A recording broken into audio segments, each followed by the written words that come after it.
Last video, I didn't think I did enough explaining on how temporal forces work, because I didn't even know what I imagined them to be.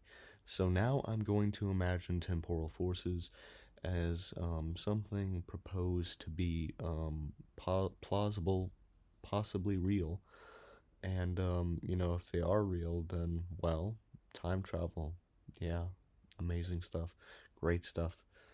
And with that being said, you can see right here you got some spring forces, and well, I realized I need to stop saying but I'm recording this once and I'm not editing it because sloth, These springs are acting or getting acted upon by a spring force, and that is a force that acts upon an object. And I want to change our idea of what an object is. We have an object, a physicality, but we also have a temporal object, a temporal physicality. That temporal physicality can't be acted upon by forces such as, your normal force, thrust, other forces I can't remember right now.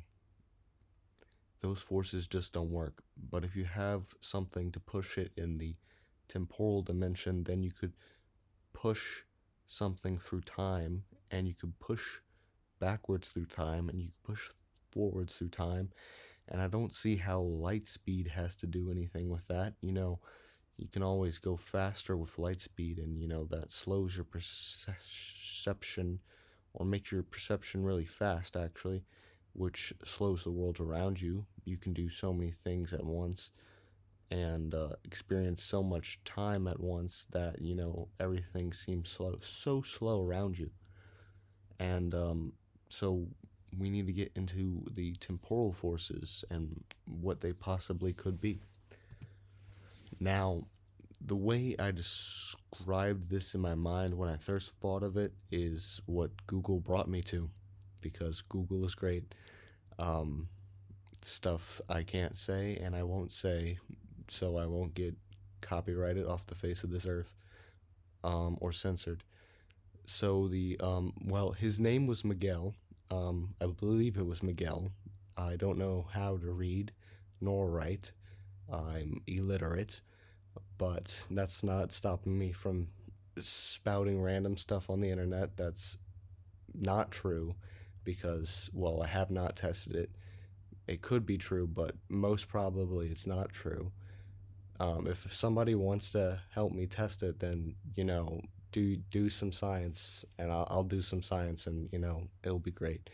We'll have proven theories, and we'll make a time machine, and everything will be back to the way it should be when we get that Loki type scenario where you got your time force and everything. But that is just a tangent, and an imaginary one at that so far.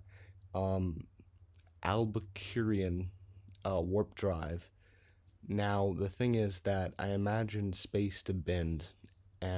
More importantly, I imagine time to bend. Now, I imagine that objects have a temporal signature, or temporal object, or physicality. And when we use that temporal physicality and we act temporal forces upon it, we can move it forwards and backwards through time.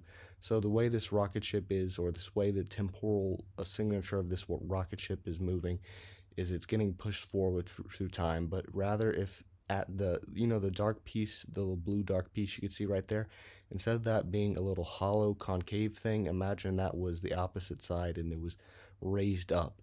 And that raising up is that thing that's pushing. It's a curvature of space-time, and more importantly, a curvature of time that is pushing the rocket's temporal signature forwards through time.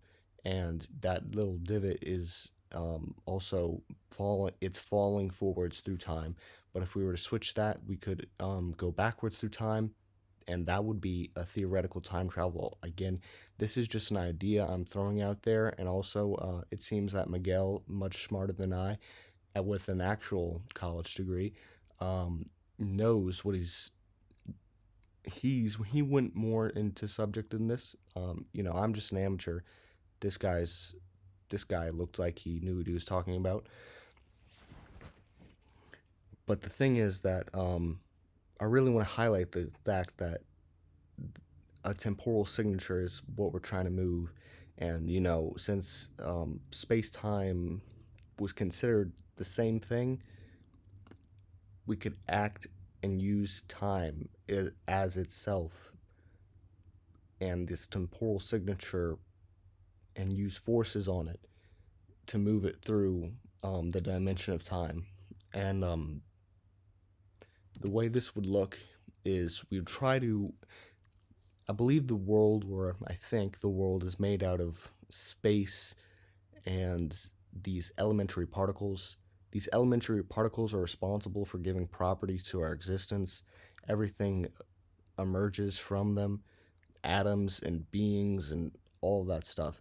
Now, the fundamental space time, well, if we could find some way, mass interacts with Higgs boson, it was said, somewhere throughout, the world in history books, and theoretically, and that gives a curvature to space. It affects how space is bent, and if we could find a way to just basically have omnipotent powers and control these fundamental particles at such a degree that we could control individual world lines and move temporal signatures along an axis, then I think we would do something like this. I think we would manipulate space-time, how Albuquerquean warp drive would work, by using these fundamental particles to do so in a omniscient, all-powerful way. And then we would have the ability to move backwards through time by moving this theoretical proposed idea of temporal signature and temporal forces that act upon it. And for one last recap, I just want to focus on what would that temporal signature really be. Well, it would be it would be like a moment. It would be a moment, and what a moment is not really its physicality, but rather its temporality, and that temporality is almost drawn into existence.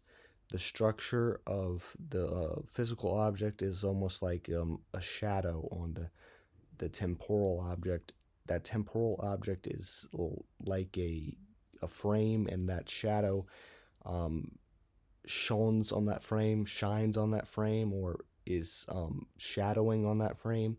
And what that frame is, it holds a structure of time. It holds a structure of the object's physicality, which in the time frame is translated into a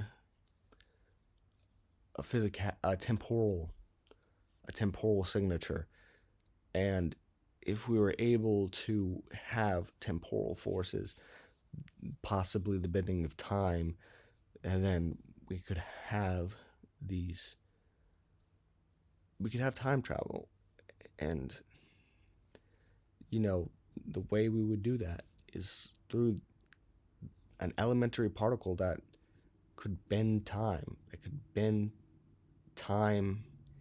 in a certain way, and then we could do that and scale it up, and we could make time travel a real thing.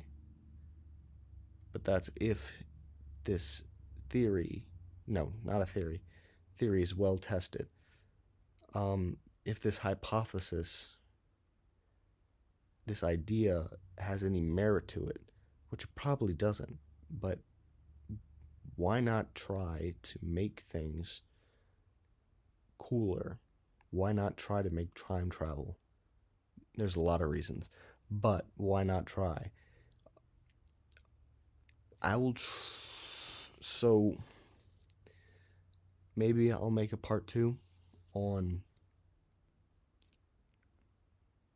how this temporal signature, what it really is, and I'll see you in the next one. Ciao. Well, that's relatively similar. Um, some French word for goodbye. Uh, you have oui, you have baguette, um, you have parlez-vous anglais. You have so many words in French that I just don't know.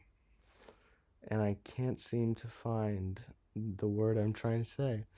And it's shameful because, well, it's goodbye. I can't remember. Oh my, I can't remember it. I can't remember it. Um,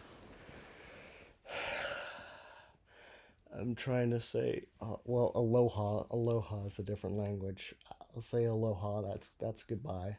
I will see you in the next one, and we'll be talking about temporal signatures. Um, temp- mm, what exactly? What would a real temporal force look like? Not just a proposed one. And what would a real temporal signature look like?